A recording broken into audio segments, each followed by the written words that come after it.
Le bel esprit. Oh oui.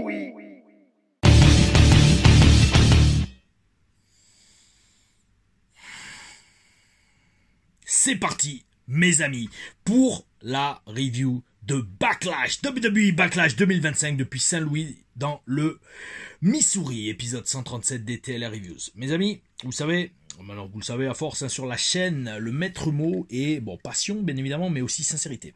Sincérité, et veine sur l'avant-bras. J'ai très rarement eu ça dans ma carrière.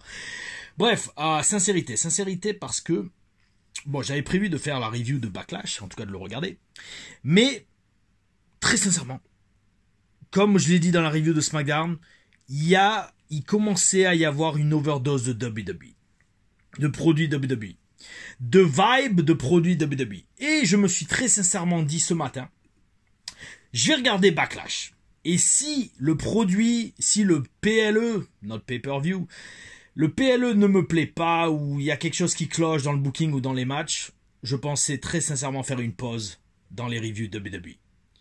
Est-ce que ça a été le cas? C'est ce que nous allons voir dans cette TL Reviews épisode 137. Oh oui. Donc, bref, mes amis, on verra en conclusion. WWE Backlash 2025 commence avec un four-way, avec le four-way pour le titre américain masculin. À défaut de le faire pour le titre féminin qui a complètement disparu des radars. Donc, ce match entre LA Knight, Drew McIntyre, Jacob Fatu et Damien Prêtre, de l'action non-stop dans cet opener. Oh oui. Damien Prêtre, franchement, bouge super bien pour sa taille et pour son physique. Idem pour Jacob Fatu ou Drew McIntyre.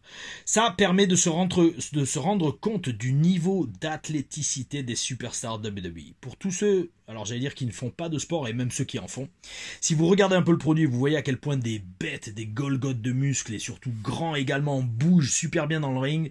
Waouh, respect total. Respect total, et ce match, je le redis, LA Knight, bon, il bouge bien, ça c'est sûr, mais c'est pas un géant.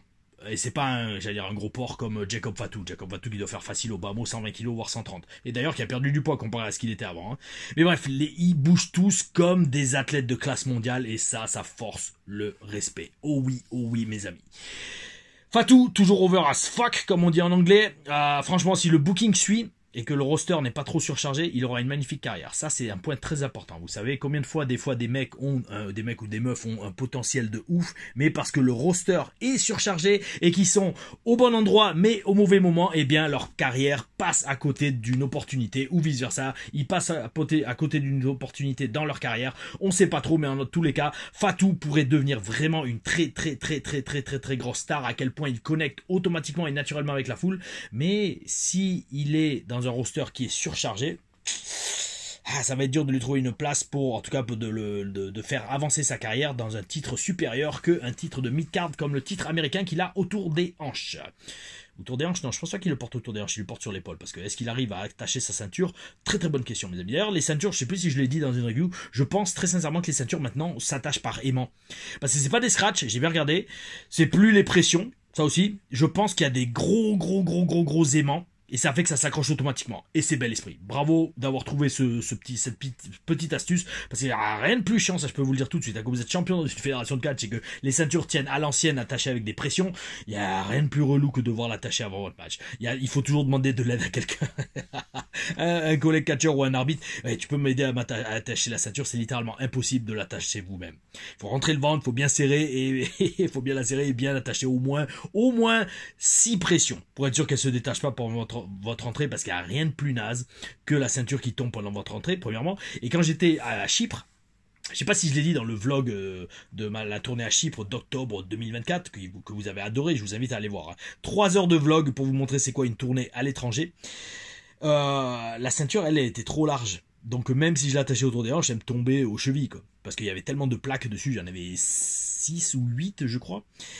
Et donc, là, c'était pas une question de la ceinture qui tenait pas avec les pressions, c'est juste qu'elle était trop large. Même attachée, elle tenait pas. Donc, j'étais obligé de venir avec soit la ceinture dans les mains, soit sur l'épaule.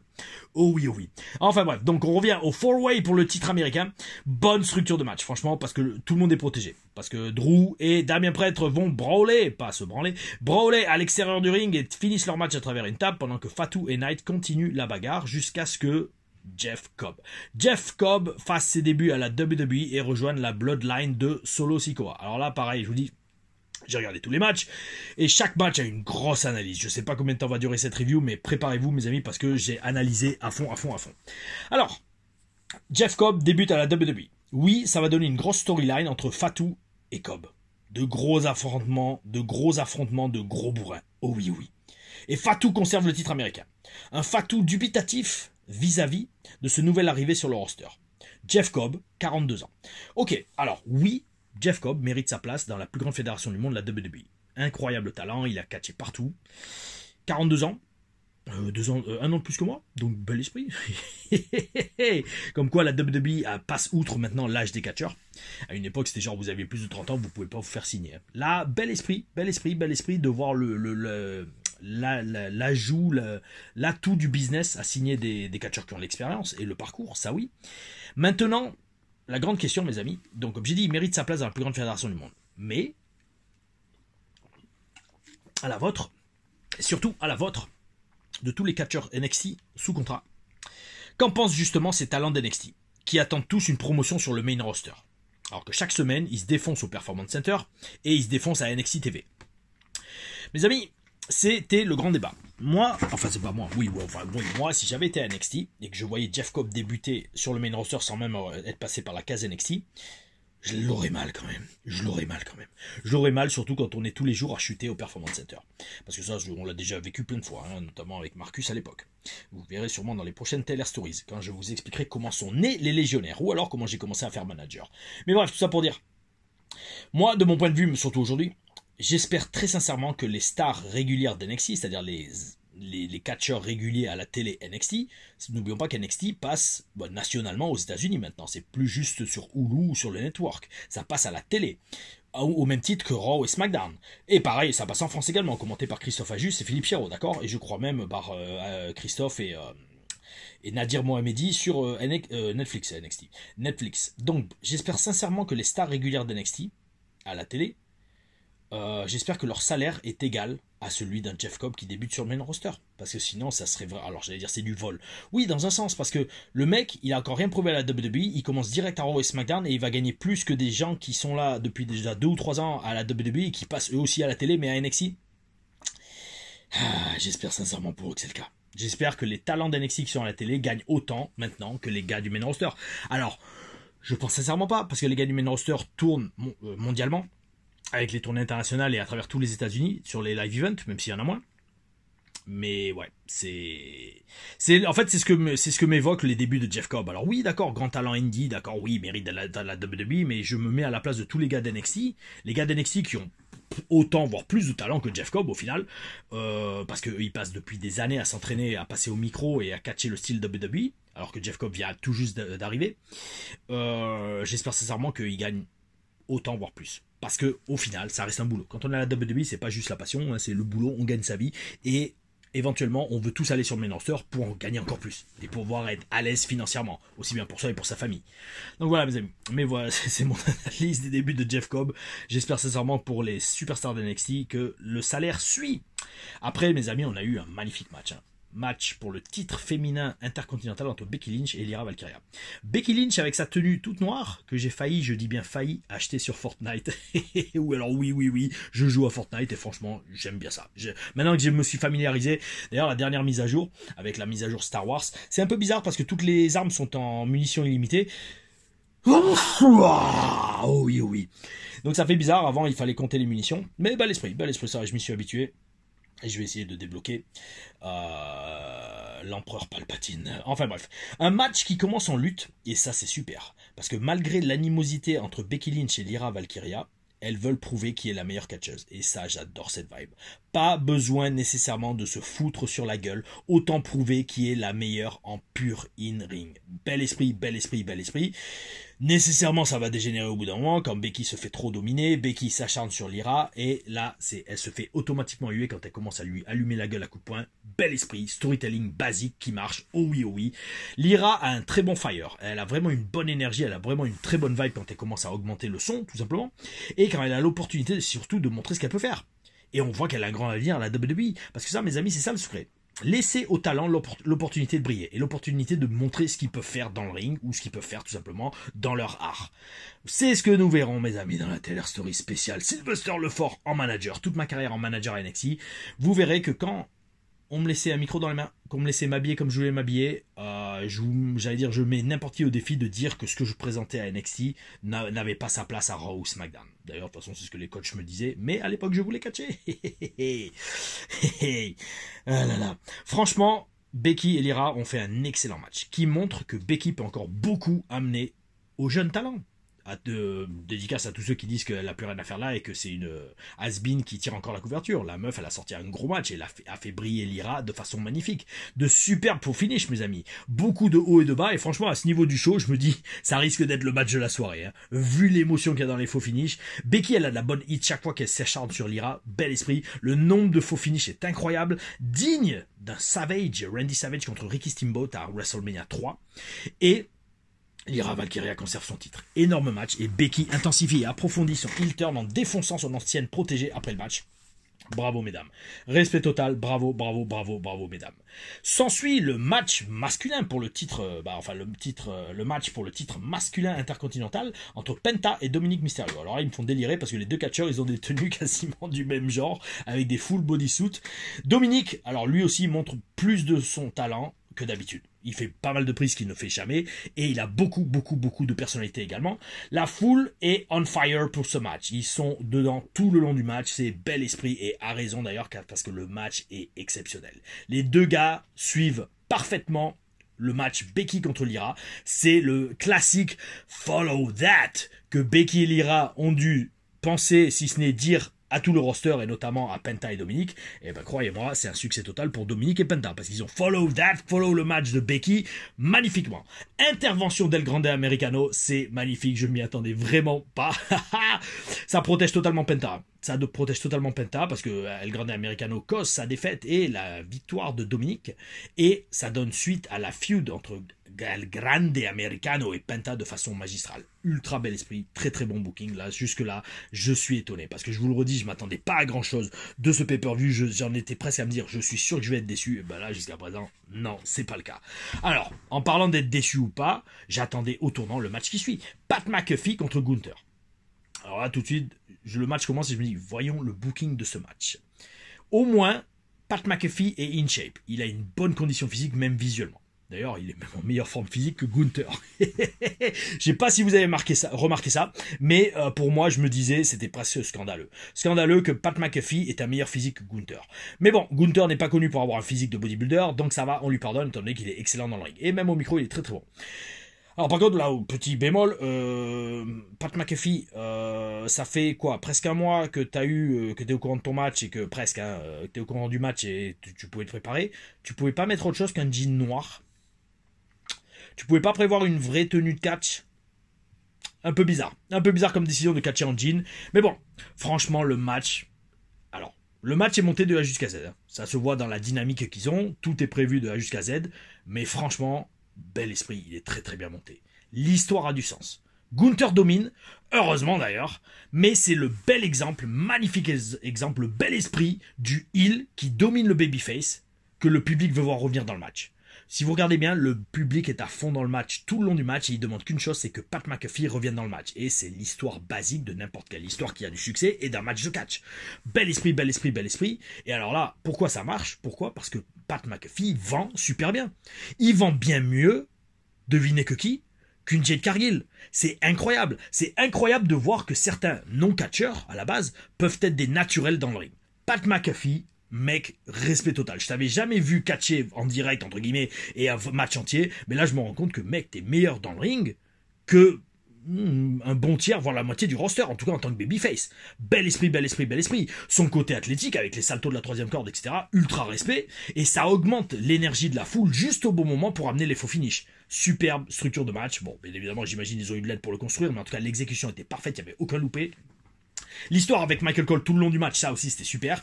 C'était les babyface ultimes. Hein. Michael Cole et Pat McAfee, les babyface ultimes avec le bully parfait, le heel parfait dans Gunther. C'est énorme. C'est énorme. C'est un peu comme Biff Tannen dans Retour vers le futur. La vibe Gunther dans ce match, c'est Biff Tannen, Retour vers le futur, bel esprit. Gunther qui locks in le sleeper hold et gagne le match après quand même pas mal d'espoir de voir Pat McAfee revenir et presque à un moment gagner le match. Quel match, mes amis, quel match. J'ai été bluffé. Bluffé. B-O-R-D-E-L. Quelle surprise. Superbe structure qui a tenu la foule en haleine tout le long du match. Tout en restant crédible, parce que l'histoire était parfaitement écrite et Gunther a été protégé. Bravo, bravo, bravo Pat McAfee. Le mec nous sort un meilleur match, notamment une meilleure connexion avec la foule que ce dont est capable 2/3 du roster de WWE. Je sais pas si vous, comment vous l'avez vécu ce match, mais dites-le moi dans les commentaires, mais moi j'ai été ultra bien étonné, et franchement, mon respect pour Pat McAfee est là, est monté en flèche. Oh oui, oui. Et mes amis, on arrive enfin au main event, 5 matchs pour ce PLE Backlash 2025 à Saint-Louis, un an après Backlash Lyon-France. Le main event, le WWE Championship match entre Randy Orton et John Cena. Alors là, grosse review, 45 minutes pour ce dernier segment. Alors mes amis, déjà on se croirait revenu 15 ans en arrière. Hein. Mettez-moi Edge ou Cope maintenant dans le mix et c'est bon, on a un retour de 15 ans en arrière dans le catch. Un an après Backlash France, les fans continuent de chanter le thème de Randy Orton, thème que Randy a failli abandonner d'ailleurs. Il a dit dans une interview récente, il était prêt à changer de thème pour son retour jusqu'à ce qu'il catch en France et qu'il se rende compte, non, je vais peut-être le garder le thème vu que les fans le chantent et le connaissent par cœur. Oh oui, oh oui. Lors de la représentation des catcheurs dans le ring et du titre, la petite présentation d'avant-match, Cena devrait tenir la ceinture à l'envers, je trouve. Parce que s'il veut vraiment manquer de respect au business, comme il le dit, genre oui, je vais tuer le business, je vais tuer le titre, je vais tuer la WWE, tout simplement, et bien franchement, tiens la ceinture à l'envers. Moi, franchement, c'est ce que je ferais, les amis. Si j'étais là, je tiendrais le titre à l'envers, le manque de respect ultime au titre ultime du business. Et en parlant de manque de respect également, pourquoi John Cena a un farmer tan, comme on dit, le bronzage paysan? Est-ce qu'il était en tournage? Est-ce qu'il a pris le soleil trop et qu'il est la marque du t-shirt? Alors apparemment oui, il a eu un cancer de la peau à ce qui paraît, qu'il a un peu gardé kayfabe, donc tant mieux pour lui s'il en a guéri. Mais ouais, j'ai remarqué, je pense que vous aussi, qu'il avait le bronzage paysan pour ce match. Mais peu importe, les gars commencent le match. Les gars, quand je dis les gars, c'est Randy Orton et John Cena. Ils commencent le match, ils prennent leur temps, ils bossent bien, ils vendent tout. Et alors là, en fait, quand je vois le début de ce match où ils bossent lentement mais ils bossent bien, je sens venir les critiques qui vont sortir la même chanson que pour AEW Revolution, je crois bien, pour le match entre Jon Moxley et Cope, où un main event avec deux vétérans comme ça, après un tel show, ça fait tâche, ça n'a pas sa place, les mecs n'ont plus le niveau. Et ben alors déjà, je vous dis tout de suite, bande d'ignorants irrespectueux, pour deux raisons. Déjà, primo, parce que attendez de voir le match avant de dire ça, primo, et deuxièmement, dans le catch, il y a le respect à avoir. Le respect à avoir pour les gens qui ont, comme on dit, pavé le chemin pour vous, pour que vous puissiez avoir une carrière, et peu importe ce qu'ils font dans le ring, tant qu'il n'y a pas de loupé et que ça rapporte de l'argent et que la foule connecte, respect, fermez votre bouche et connaissez votre rôle. Et donc, tout ça pour dire, Orton et Cena nous sortent un gros match. Il y a un moment, il y a cette petite séquence où ils s'échangent des sleeper holds, ils s'appliquent sur tout, ils font tout proprement. Oh oui, oh oui, oh oui, bel esprit. Autant les autres matchs étaient top, autant, croyez-moi les amis, alors bon, je le redis, j'ai jamais été champion du monde à la WWE, mais je me suis entraîné avec assez de coachs qui l'ont été, pour vous dire que n'importe qui veut devenir champion du monde de catch devrait étudier ce match et ces deux légendes que sont Cena et Orton. Pourquoi? Parce qu'ils nous sortent un gros match. Orton avec un physique presque à la Batista maintenant, et Cena qui est proche des 50 ans, 48 ans, j'ai regardé, franchement, avec de belles prises, dans les enchaînements, dans les contres. À la fin du match, l'arbitre est au sol. Alors moi, tout de suite, quand je vois l'arbitre au sol, je me dis, est-ce qu'on va avoir arrivé quelqu'un? Est-ce que The Rock va enfin revenir dans la storyline? Parce que n'oublions pas que c'est quand même lui qui est à la base du heel turn de John Cena. Anyone est d'accord avec moi? Est-ce que vous avez espéré, ne serait-ce qu'un moment, voir arriver The Rock? Dites-le moi dans les commentaires. En attendant, malheureusement, non. On le voit pas. Mais par contre, le spot du AA à travers les deux tables, vous savez, à un moment, il y a Orton qui fait une attitude adjustment à Cena à travers la table des commentateurs qui casse pas totalement. Et là, il sort une autre table pour le faire passer. Je pense que c'est de l'impro. C'était vraiment pour avoir la pop de la table qui casse bien. Et donc, comme la table des commentateurs n'est pas vraiment bien cassée, eh ben, ils ont dû se dire, bon, attends, je vais prendre une vraie table. Ou alors, soit c'est lui, soit c'est les commentateurs. Soit c'est les officiels backstage, genre l'oreillette de l'arbitre qui lui ont dit de faire ça. Mais en tout cas, bel esprit. C'était le petit clin d'œil de ce que j'ai ressenti dans ce match. Pareil, un match magnifiquement construit, notamment avec tous les ref bumps. Ref bump, c'est quand l'arbitre chute, c'est comme ça qu'on appelle ça dans le business, un ref bump, chute de l'arbitre, un bump de l'arbitre.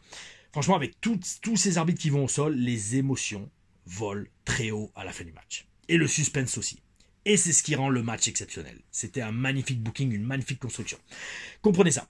Oui, il n'y a pas eu des prises de fou, mais ce match est la preuve que les émotions en catch, c'est l'essentiel, pas les moves. Quel move de ouf il y a eu dans ce match? Aucun.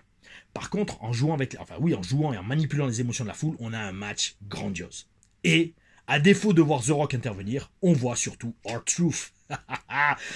R-Truth qui intervient, et d'une façon ou d'une autre, qui aide Cena à gagner le match et à garder son titre, avec un low blow et un coup de ceinture. Ultra, méga, super, lol, LOL. Les gens vont crier au crime de terminer un match et un PLE comme ça et de faire garder son titre à Cena de cette façon avec, je redis, un low blow et un coup de ceinture après autant de moves et surtout autant de gros matchs sur ce pay-per-view. Eh bien moi, mes amis, j'adore. J'adore. Une vraie victoire de heel. Une vraie victoire de heel qui amène de la hit et qui se fait détester. Une vraie guerre. Oh oui. Et cette promo post-match, bel esprit. Les fans, avec Cena heel qui conserve son titre, les fans vont être assoiffés de voir John Cena perdre son titre à un moment donné contre un babyface qui viendra en sauveur.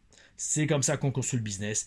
Et mes amis, c'est comme ça que la WWE a convaincu Tom La Ruffa de continuer à regarder, au moins pour une semaine de plus, les shows hebdomadaires, en tout cas Raw sûr et certain.